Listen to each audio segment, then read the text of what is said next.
Hello students, आज की इस वीडियो में मैं आपको बताऊंगा Haryana board class 12th business study का जो है मॉडल पेपर कि आपका जो पेपर है फाइनल एग्जाम मार्च 2025 में जो आपका पेपर होने वाला है वो आपका किस तरीके से रहने वाला है, कैसे क्वेश्चन आपको एग्जाम में देखने को मिलेंगे और कैसे उनको सोल्व करना है।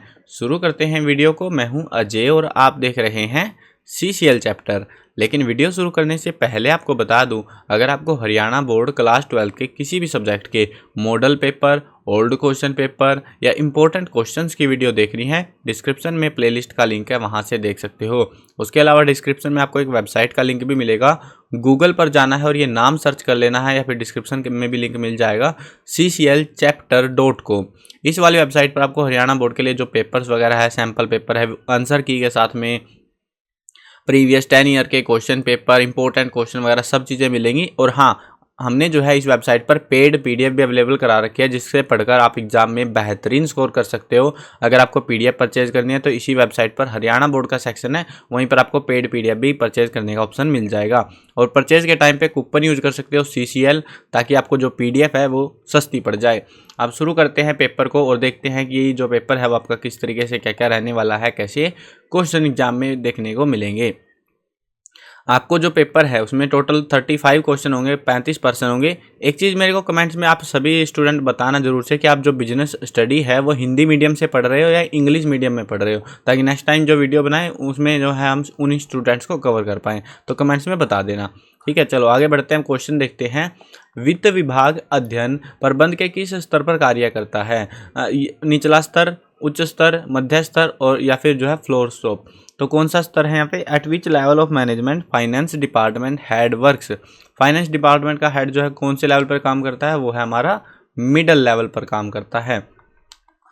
नेक्स्ट का क्वेश्चन देखते हैं। स्थायी संपत्तियों में निवेश किस प्रकार के निर्णय के रूप में जाना जाता है? तो कैसा है ये? संरचना पूंजी, बजटिंग कैपिटल, निर्णय पूंजी, कार्यशील और निर्णय व्यवस्था वित्त।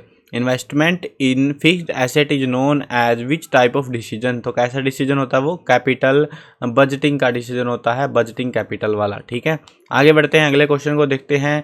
प्रबंध को ना तो देखा जा सकता है ना छुआ जा सकता है, यह कथन प्रबंध की किस विशेषता पर प्रकाश डालता है? प्रबंध एक अमूर्त शक्ति है, प्रबंध एक लक्ष्य उन्मुख प्रक्रिया है, प्रबंध व्यापक है, प्रबंध एक सतत प्रक्रिया है। Management can neither be seen nor touched, the statement highlight which feature of management. तो कौन से फीचर को जो है ये हाईलाइट करता है? ये है management is an intangible force, यानी प्रबंध एक अमूर्त शक्ति है। आगे बढ़ते हैं अगले क्वेश्चन पे। अगला क्वेश्चन है आपके पास में, व्यावसायिक पर्यावरण के महत्व की पहचान करनी है, इनमें से कौन सा है? तो कौन सा इसमें? Identify the valid importance of business environment. तो वो है हमारा ऑप्शन ए, अवसरों की पहचान करने और पहले प्रस्तावक के लाभ प्राप्त करने में सहायक। Enables a firm to identify opportunities and getting first mover advantage. Next question देखते हैं। क्वेश्चन है, निम्न में से किस प्रचार तकनीक में पर्याप्त लचीलापन होता है? तो किस में होता है वो होता है हमारा विज्ञापन, प्रचार, विक्रय, संवर्धन या व्यक्तिगत विक्रय। तो किस में होता है? व्यक्तिगत विक्रय में, यानी मनुष्य जब खुद बेचता है। Which of the following promotion technique has enough flexibility. तो किस में है? पर्सनल सेलिंग के अंदर। अगला क्वेश्चन देखते हैं। परिवर्तन जब बहुत जल्दी जल्दी हो रहे हैं और भविष्य की भविष्यवाणी करना मुश्किल है, व्यावसायिक वातावरण की किस विशेषता पर यह बात प्रकाश डालती है? Which characteristic of business environment is highlighted when changes are taken place too frequently and it becomes difficult to predict the future. Future की भविष्यवाणी करना मुश्किल है तो उसको हम क्या कहते हैं? अनसर्टेनिटी, अनिश्चितता। आगे बढ़ते हैं अगले क्वेश्चन पे। मिस कृतिका एक प्रबंधक को संगठन की प्रक्रिया का निष्पादन करना है। पहले से निर्धारित योजना के अनुसार सभी कार्य करने के पश्चात मिस कृतिका को संगठन प्रक्रिया के अंतिम चरण में क्या कार्य करने की आवश्यकता पड़ेगी? काम की पहचान और विभाजन करने की, विभाजीकरण की, कर्तव्य सौंपने की, रिपोर्टिंग संबंधी स्थापित करने की। Miss Kritika, a manager, has to perform the process of organizing. Which step of the process will Mrs. Kritika need to perform after doing all the work that has to be done in accordance with previously determined plans? तो इसमें क्या रहेगा हमारा? Identification of division of work, departmentalisation, assessment of duties, establishing reporting relationship. तो क्या करेगी वो यहाँ पे करेगी एस्टेब्लिशिंग रिपोर्टिंग रिलेशनशिप, यानी रिपोर्टिंग संबंधी कार्य स्थापित करेगी। अगला क्वेश्चन देखते हैं। क्वेश्चन है हमारे पास में, पर्याप्त कार्यशील पूंजी व्यवसाय के खालिस्तान की सूचक होती है। Enough capital working capital is indicator of fill in the blank of business. तो कैसा बिजनेस है वो हमारा, तो वो हमारा रहेगा लिक्विडिटी यानी तरलता की। नेक्स्ट क्वेश्चन देखते हैं। उपभोक्ता के अधिकार संरक्षित किए जाते हैं, यानी उपभोक्ता अधिकार नियम के बारे में हमसे पूछा गया, कौन सा है। Right of consumer are protected under, तो कौन सा है वो, 2019 वाला है, कंज्यूमर प्रोटेक्शन एक्ट 2019। अगला क्वेश्चन देखते हैं। क्वेश्चन है, खालिस्तान उपभोक्ता के मन में एक विशेष छवि बनाता है। Fill in the blank, create a particular image in the mind of consumer. तो क्या जो है इमेज बनाता है कंज्यूमर के माइंड में, तो वो चीज़ है ब्रांडिंग, ब्रांड है ना, ब्रांड के पीछे है ना सब लोग, तो वो वही ब्रांडिंग। आगे बढ़ते हैं। अगला क्वेश्चन देखते हैं। नारायण मूर्ति के अनुसार हमारी संपत्तियां प्रत्येक सायंकाल संस्था के दरवाजे से बाहर चली जाती हैं। हमें निश्चित करना होगा कि अगली सुबह वे उसी दरवाजे से बाहर आए। यहाँ संपत्तियां जो शब्द है निम्न में से किसके लिए प्रयोग की गई है। माल के लिए, गाड़ियों के लिए, कर्मचारी के लिए, उपरोक्त सभी के लिए। देखो आप एक सिंपल सी बात है, जो सेंटेंस है उसको समझोगे तो आपको इजीली आइडेंटिफाई हो जाएगा ऐसी स्टेटमेंट्स में। Our asset walk out of the door each evening, we have to make sure that they come back the next morning. हमें ये सुनिश्चित करना है कि वो वापस आए अगली सुबह। देखो सामान बेच दिया तो वापस तो आ नहीं रहा, कार बेच दी तो वापस तो आ नहीं रही वो, है ना, कहीं गई हुई है, जरूरी थोड़ी वो अगली सुबह ही आएगी पक्का। तो वो होते हैं सिर्फ एम्प्लॉइज, ठीक है। जो एम्प्लॉइज हैं वो जिस शाम को जैसे काम करके चले गए तो वो वापस आ जाएं, तो वो संपत्ति की यहाँ पे नारायण मूर्ति बात करते हैं कर्मचारियों की। अगला क्वेश्चन देखते हैं। नियंत्रण प्रबंध का खालिस्तान कार्य है, तो नियंत्रण प्रबंध का कार्य है तीसरा, दूसरा, अंतिम। Controlling is fill in the blank function of management, तो कौन सा फंक्शन होता है, लास्ट होता है, अंतिम होता है, ठीक है। अगला क्वेश्चन देखो, अभी जो है आपके पास में आ चुके हैं अभिकथन और कारण वाले क्वेश्चन, यानी असर्शन रीजन टाइप के क्वेश्चन। इन क्वेश्चन को ध्यान से समझना, गलती मत करना। बहुत सारे स्टूडेंट इसमें जो है मिसअंडरस्टैंडिंग कर लेते हैं, जिसकी वजह से उनके क्वेश्चन गलत हो जाते हैं, और बहुत जगह पे टीचर्स को समझाने भी नहीं आते कि करना कैसे अटैम्प्ट है। उनको ध्यान से सुन लेना, सारे सब्जेक्टों में सेम लॉजिक लगाना है और आपको आराम से सही आपके जो असर्शन रीजन है वो हो जाएंगे। आपको सबसे पहले कार्य, आपको कुछ स्टेप्स फॉलो करने हैं, बिना स्टेप के आप इस क्वेश्चन को अटेम्प्ट नहीं कर पाओगे। लिखना कुछ नहीं है, सिर्फ समझते हुए करना है। अभिकथन दिया हुआ है प्रबंध व्यापक है, आप बताओ भाई प्रबंध व्यापक है या फिर नहीं है ना। सबसे पहले तो यही है। तो अगर ये स्टेटमेंट सही है, अभी आप जांच कर लो स्टेटमेंट की, प्रबंध व्यापक है, बिल्कुल सही बात है, प्रबंध व्यापक है, मैनेजमेंट इज परवेसिव, तो बिल्कुल सही बात है। उसके बाद में आपको क्या जांचना है, कारण को जांचना है। कारण में क्या कहा गया है, वित्तीय के साथ साथ गैर वित्तीय संस्थानों में भी प्रबंध की आवश्यकता होती है। तो ये बात भी सही है कि जो वित्तीय हैं और जो गैर वित्तीय सभी संस्थानों में प्रबंध तो चाहिए ही चाहिए, ठीक है, ये बात भी सही है। अब management is required in financial as well as non financial institution, बिल्कुल सही स्टेटमेंट है। अब हमने क्या पता लगाया, असर्शन, बस हमने पता लगाना पहले सही है कि गलत है, ठीक है। तो हमने पता लगाया ए भी सही है, आर भी सही है, ठीक है, दोनों सही है। उसके बाद हमें जांच करनी है क्या जो है, अब अगर इनमें से कोई गलत निकल जाता है तो सबसे इजी क्वेश्चन मान सकते हो उसको, लेकिन अगर गलत नहीं है तो आपको अब जांच करनी है कि अभिकथन कारण को वैलिडेट करे, और जिसमें बहुत सारे स्टूडेंट और बहुत सारे टीचर आपको कंफ्यूज कर देते हैं। क्या इसमें फ़र्क क्या है, एक ऑप्शन आता है कि अभिकथन और कारण दोनों सत्य है, लेकिन एक दूसरे के साथ इनका कोई संबंध नहीं है। एक में जो है इनका सही जो है व्याख्या करता है, कई बार जो है संबंध वाले में यहाँ पे लिखता है कि सही व्याख्या नहीं है, तो इस तरीके से भी लिख दिया जाता है ऑप्शन को। अब ध्यान से समझना इस चीज़ को, कैसे अटेम्प्ट करना है इस क्वेश्चन को। आप जो है असर्शन को वापस से पढ़ो, आपको पता है दोनों स्टेटमेंट सही है। उसके बाद में असर्शन को पढ़ो, प्रबंध व्यापक है। आप बोलोगे क्यों, आपको बस ये चीज़ पूछनी है क्यों। क्यों का जवाब ये देगा, अगर ये नहीं दे पाता है, मिलता जुलता भी होगा चल जाएगा, लेकिन अगर जवाब नहीं दे पाता, उससे कोई रिश्ता नहीं होगा, कोई मतलब तुक नहीं बनेगा उसका, तो वो जो है नॉन वैलिडेट हो जाएगा, ठीक है। उस केस में सी ऑप्शन लगा देंगे हम, लेकिन अभी हमें जांच करनी है पहले तो, है ना। प्रबंध व्यापक है, बिल्कुल सही है। हम बोलते हैं प्रबंध व्यापक क्यों है, क्योंकि ये कह रहे हैं कि वित्तीय के साथ साथ गैर वित्तीय संस्थानों में प्रबंध की जरूरत होती है, मतलब सभी को चाहिए, गैर वित्तीय हो गैर वित्तीय, इसीलिए प्रबंध व्यापक है। बात तो सही है इनकी, है ना, लॉजिक सही है ना। तो अभिकथन कारण के लिए सही वैलिडेट है, तो हमारा ऑप्शन हो जाएगा ऑप्शन डी। अभिकथन ए और कारण आर दोनों सत्य हैं और कारण ए की सही व्याख्या करता है, ठीक है, समझ गए। आगे बढ़ो अगले क्वेश्चन पे, यानी assertion reason are both the statement are true and assertion has been concluded from reason, reason से लिया गया है। आगे बढ़ते हैं अगले क्वेश्चन पे। इस वाले क्वेश्चन को समझो। इस वाले क्वेश्चन में क्या है, ऑप्शन को भी जांच सकते हो जिससे आपको थोड़ी सुविधा रहे। ऑप्शन दिए हुए हैं, अभिकथन ए सत्य है, कारण असत्य है, कारण सत्य है, अभिकथन असत्य है, दोनों सत्य है, दोनों असत्य है। तो हमें जो है संबंध ढूंढना ही नहीं है, तो दोनों सत्य है या दोनों असत्य है या एक असत्य है, इस तरीके से है यहाँ पे। तो ये इजी टाइप का क्वेश्चन है थोड़ा। अभिकथन दिया हुआ है, परिवहन समय उपयोगिता बनाने में मदद करता है और भंडारण स्थान उपयोगिता बनाने में मदद करता है। यानी transportation help in creating the time utility and warehousing help in creating place utility. तो ये स्टेटमेंट बिल्कुल वैलिड है, सही है। अगला क्वेश्चन, अगला जो है इसमें कारण दिया हुआ है, अच्छी भौतिक वितरण रणनीति समय के साथ उपयोगिता को बढ़ाती है। बिल्कुल सही, वैलिडेट है। यानी good physical distribution strategy enhances time as well as utility. तो जो अगर सही डिस्ट्रीब्यूशन स्ट्रेटजी अपनाई जाए तो ये सब चीज़ों को जो है मैनेज करके रखती है ना, टाइम को बढ़ा देती है। तो ये भी स्टेटमेंट सही है। अब दोनों स्टेटमेंट सही है, हमें बस वही पता लगाना था कौन सी गलत है। ठीक है, गलत कोई सी नहीं है तो हमारा ऑप्शन हो जाएगा ऑप्शन सी, यानी ए और कारण आर दोनों सत्य है। यानी C option, assertion reason both are the statement are true. आगे बढ़ते हैं अगले क्वेश्चन में। अभी आपके पास में एक नंबर के छोटे क्वेश्चन आ चुके हैं। Give one example of social environment. Social environment का एग्जांपल देना है, यानी एग्जांपल सामाजिक वातावरण का एक उदाहरण देना। सामाजिक परिवेश का उदाहरण संरचना परिवहन, जैसे शिक्षा का स्तर हो गया, रीति रिवाज हो गए, विश्वास हो गया, त्योहार हो गए, ये इनमें से कोई सा भी जो आपको लिखे, सामाजिक वातावरण है सारी चीज़ें। यानी कि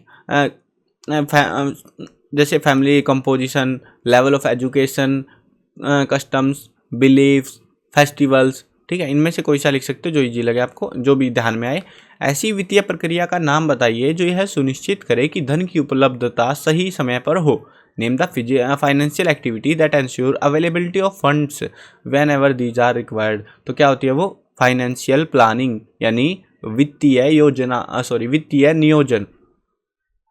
अगला क्वेश्चन देखते हैं। प्रबंध के विस्तार से आपका क्या आशय है? What is mean by span of management. तो ये होता है हमारे यहाँ पे नंबर ऑफ सबॉर्डिनेट, यानी अधीनस्थों की संख्या, उसी को हम यहाँ पे कहते हैं। डेफिनेशन भी लिख सकते हो आपको अच्छे से, अगर डेफिनेशन लिखनी है। ठीक है, एक नंबर में ज़्यादा बड़ी डेफिनेशन की भी नीड नहीं पड़ेगी आपको। ठीक है, शेविंग क्रीम का ट्यूब कंटेनर है, उदाहरण का पैकेजिंग खालिस्तान, प्राथमिक है कि तृतीयक। यानी tube container of shaving cream is example of, fill in the blank packaging. कैसी पैकेजिंग का एग्जाम्पल है वो ट्यूब कंटेनर, प्राइमरी का या थर्ड का? तो कैसा है वो, प्राइमरी पैकेजिंग का, प्राइमरी। अगला क्वेश्चन देखते हैं। चालू संपत्ति बराबर होता है दायित्व चालू माइनस, क्या माइनस करेंगे, कार्यशील पूंजी माइनस करेंगे कि स्थायी पूंजी। यानी current asset minus current liability बराबर होता है किसके? तो यहाँ पे बताना, वर्किंग कैपिटल के या फिक्स कैपिटल के। तो किसके बराबर होता है ये आपका? ये होता है वर्किंग कैपिटल के, कार्यशील पूंजी के। ठीक है, यहाँ पे एक्चुअली है ना, देखो इन्होंने थोड़ी मिस्टाइप करी हुई है। हिंदी में जो है ना, इन्होंने पता नहीं क्या किया हुआ है, मॉडल पेपर बनाते टाइम पे इंग्लिश में सही लिखा हुआ है, हिंदी में गड़बड़ है। यहाँ पे चालू संपत्ति यानी करंट एसेट माइनस में करंट लायबिलिटी यानी दायित्व, चालू जो दायित्व है माइनस करना है इसको, बराबर यहाँ पे बराबर आएगा। ठीक है, यहाँ पे आएगा कार्यशील पूंजी। ठीक है, आगे बढ़ते हैं क्वेश्चन पे। नियोजन खालिस्तान देखता है जबकि नियंत्रण खालिस्तान देखता है। ठीक है, मतलब हमें बताना है आगे पीछे ऊपर नीचे क्या है ये। Planning is looking fill in the blank, while controlling is looking fill in the blank. तो क्या क्या है यहाँ पे? पहले में आएगा फॉरवर्ड। ठीक है, मतलब ये दो ऑप्शन आपके, ये स्लैश लगाना था एक्चुअली इनको यहाँ पे, तो बेटर रहता फॉरवर्ड बैकवर्ड या फॉरवर्ड डाउनवर्ड। तो क्या रहेगा यहाँ पे? Planning is looking forward while controlling is looking backward. यानी नियोजन जो है आगे देखता है जबकि नियंत्रण पीछे देखता है। विपणन से क्या आशय? अभी आपके जो है के नंबर वाले क्वेश्चन जो है समाप्त हो चुके हैं। इसके बाद में आपके जो है बड़े टाइप के क्वेश्चन आ गए हैं, बड़े टाइप यानी 3-3 नंबर वाले क्वेश्चन। देखो यहाँ पे मैं इन शॉर्ट आपको करा दूंगा क्वेश्चन, बाकी आपको जो है बता देता हूँ, कुछ क्वेश्चन मैं छुड़वा भी दूंगा, क्योंकि देखो मैं छोटे छोटे क्वेश्चन करना इजी रहता है, समझा पाना इजी रहता है। बड़े क्वेश्चन का क्या होता है, आपको रटने होते हैं, सीधा सा एक फंडा है, रट लो भाई उनको, तो है ना। छोटे क्वेश्चन का क्या होता है कि इनको थोड़ा अटैम्प्ट करना, लॉजिक सीखने रहते हैं। तो यहाँ पे जो है ना, जो भी क्वेश्चन वगैरह जो आप बोलोगे सर इनके आंसर कहाँ गए, फिर गूगल पर जो है cclchapter.com नाम सर्च कर लो, वहाँ पर हरियाणा बोर्ड का एक फील्ड मिल जाएगा उस वेबसाइट पर आपको, और उसमें जो है आपको जो है उस वेबसाइट पर जब विजिट करोगे ना, तो वहाँ पर आपको मॉडल पेपर्स का सेक्शन मिलेगा, पेड PDF वगैरह सब चीज़ें वहीं पे मिलेगी। तो मॉडल पेपर वाले सेक्शन में जाना, वहाँ पर आपको ये वाला पेपर जो मैं आपको दिखा रहा हूँ और इसके साथ में इसकी आंसर की भी मिल जाएगी, PDF है, फ्री में है। ठीक है, तो आराम से डाउनलोड करो और अपनी प्रिपरेशन बढ़िया करके जाना। अब देखो विपणन से क्या आशय? विपणन की 2 विशेषताओं का हमें वर्णन करना है। विपणन जो है एक सामाजिक प्रक्रिया होती है जिसके अंतर्गत वस्तुओं या सेवाओं को उत्पन्न किया जाता है, प्रस्ताव किया जाता है और दूसरों के साथ स्वतंत्रता पूर्वक व्यवहार करके आवश्यकताओं को संतुष्ट किया जाता है। अब विशेषताएं, दो विशेषताएं बतानी है, जैसे कि आवश्यकताएं और इच्छाएं होती हैं। एक इसमें जो है बाजार प्रस्ताव तैयार करता है, ग्राहक का मूल्य तैयार होता है, वैसे जो है इस तरीके से विशेषताएं बता सकते हैं। What do you mean by marketing? Explain two features. तो मार्केटिंग क्या होती है? Marketing refer to the social process under which valuation goods services are created, offered and by doing transactions independently the needs are satisfied. जैसे feature में बता सकते हो कि नीड्स एंड वांट, पॉइंट में बता दें, दो विशेषताएं 1 2 करके लिख लेना। Needs and wants, creating a marketing offer, customer value, exchange mechanism, कोई से दो बता देना। डिटेल में बताने, इन शॉर्ट नहीं बताने। 3 नंबर का है, 1 नंबर की आपकी मार्केटिंग की डेफिनेशन है और 2 नंबर में ये है, ठीक है। ये मैं इन शॉर्ट आपको पॉइंट बता रहा हूँ, इनको डिस्क्राइब भी करना है फिर आपको, ठीक है। और में देखो, और में क्वेश्चन है औद्योगिक उत्पाद का अर्थ और उसकी 2 विशेषताओं का वर्णन कीजिए। ये क्या लिखा हुआ है? छोड़ो। औद्योगिक उत्पाद, इंडस्ट्रियल प्रोडक्ट की बात करें, डिफाइन इंडस्ट्रियल प्रोडक्ट एंड इसकी जो है 2 feature and explain it's 2 feature. तो इसके बारे में पूछा जा रहा है, इंडस्ट्रियल प्रोडक्ट के बारे में। औद्योगिक उत्पाद, इसका अर्थ होता है ऐसे उत्पाद से है जो उपभोक्ता उत्पादों को निर्मित करने के लिए कच्चे माल के रूप में प्रयोग करते हैं। इसमें जो है विशेषताएं कहो तो क्रेता की जो है संख्याएं कितनी है, मध्यम स्तर, भौगोलिक केंद्रीकरण वगैरह मायने रखता है। Industrial product are those product which are used as the input for manufacturing consumer products, ठीक है। तो ये चीज़ आपको मेंशन आउट करनी है, एक्सप्लेन करनी है डिटेल में, ठीक है। उसके बाद में जो है ऐसे ही आपको जो है 22वां क्वेश्चन मिलेगा। एक चीज़ आपको इजी रहेगी, आपको बता देता हूँ, खुशी मिलेगी ये जान के। जैसे ही आपके 21 नंबर के क्वेश्चन थे, ठीक है, 20 क्वेश्चन, उसके बाद में 3 नंबर के जब क्वेश्चन स्टार्ट होंगे तो आपको 21वां क्वेश्चन 3 नंबर का है, 22वां क्वेश्चन 3 नंबर का है। इनके आंसर की आप वेबसाइट से डाउनलोड कर लेना, बहुत टाइम लग जाएगा ऐसे। और मेरे को पता, बड़ी वीडियो देख के बिल्कुल खुश नहीं होते, पता नहीं क्यों। अगर बड़ी वीडियो देखना चाहते हो कमेंट्स में बता दिया करो कि सर बड़ी वीडियो ही बना दिया करो, हम पूरी वीडियो देखते हैं। चलो, अब यहाँ पे 22वां क्वेश्चन हो गया, उसके बाद ये 23वां क्वेश्चन, ठीक है। 23वें क्वेश्चन तक आपको जो है यहाँ पे 3 नंबर के 3 क्वेश्चन, ठीक है, 3 नंबर वाले 3 क्वेश्चन में आपको एक्स्ट्रा क्वेश्चन मिलेगा। और में कोई सा एक करना है, दोनों नहीं करके आने, ठीक है। जो इजी लगे उनमें से वो कर लेना आप। उसके बाद में 24वां क्वेश्चन है आपका 3 नंबर में रहेगा, 25वां क्वेश्चन भी आपका 3 नंबर में, 26वां क्वेश्चन 3 नंबर में। फिर जो है 27वें क्वेश्चन से आपके 4 नंबर वाले क्वेश्चन स्टार्ट हो जाते हैं, बड़े टाइप के थोड़े से और भी। तो इसमें जो है पहला क्वेश्चन ऐसे नॉर्मल मिल जाएगा, दूसरा क्वेश्चन आपको 28वां क्वेश्चन आपको और में मिलेगा, ठीक है। 29वां क्वेश्चन आपको नॉर्मल मिलेगा, 30वां क्वेश्चन नॉर्मल मिलेगा, 31वां क्वेश्चन फिर से आपको और में मिलेगा। ये अप डाउन कर सकते हैं, बट आपको 2-3 क्वेश्चन यहाँ पे भी और में देखने को मिलेंगे। उसके बाद में 32वां क्वेश्चन है, ये आपको और में मिलेगा, 4 ही नंबर का ये भी। उसके आगे बढ़ोगे तो 33वां क्वेश्चन अब आ चुके हैं लॉन्ग क्वेश्चन, ठीक है। 3 नंबर वाले हो गए, 4 नंबर वालों में 3 क्वेश्चन आपको ऑप्शन में मिलेंगे। और वैसे ही आपको 6 नंबर वाले क्वेश्चन जब आप आओगे, 33वां क्वेश्चन आपको ऑप्शन में मिलेगा, 34वां क्वेश्चन भी आपको और में मिलेगा और 35वां क्वेश्चन भी आपको और में देखने को मिलने वाला है, ठीक है। और आपका जो पेपर है वो इस तरीके से समाप्त हो जाएगा, ठीक है। ऑप्शन बहुत सारे, आपका पेपर सही बताओ ना, बिजनेस स्टडी का पेपर बहुत ईजी आता है, बढ़िया से अगर तैयारी करके जाओगे। और अगर आप पेड PDF परचेज करते हो तो उसमें से आपको मोस्टली, आप बोलोगे सर क्यों खरीदे ये वो, तो भाई सिंपल सी एक चीज़ है, अगर पेड PDF परचेज करते हो तो आपको जो है, जो आपका ये पेपर दिखा रहा हूँ मैं, ठीक है, ये तो मॉडल पेपर है, जब आपका असली पेपर आएगा ना, उस PDF में से आपको बहुत सारे क्वेश्चन मिलेंगे देखने को। और आप बोलोगे भाई मैं सब पढ़ के गया था, मज़ा आ गया पेपर में। लास्ट ईयर भी हमने PDF सेल करी थी और मोस्टली स्टूडेंट का स्कोर 95% के आसपास गया था। जिन स्टूडेंट को लग रहा था कि हमारे तो 60-70% आएंगे, उनका गया था 95 तक में, जिन्होंने PDF को अच्छे से प्रिपेयर किया था। आप भी अगर प्रिपेयर कर सकते हो अच्छे से तो PDF परचेज कर लेना, जिससे आपको और भी ज़्यादा हेल्प मिलेगी। बाकी फ्री वाले इंपॉर्टेंट क्वेश्चन की वीडियो भी आपको जो है जल्दी देखने को मिल जाएगी इसी चैनल पर। तो अगर सब्सक्राइब नहीं किया है तो सब्सक्राइब भी कर लेना। मिलते हैं नई वीडियो में, बाय बाय।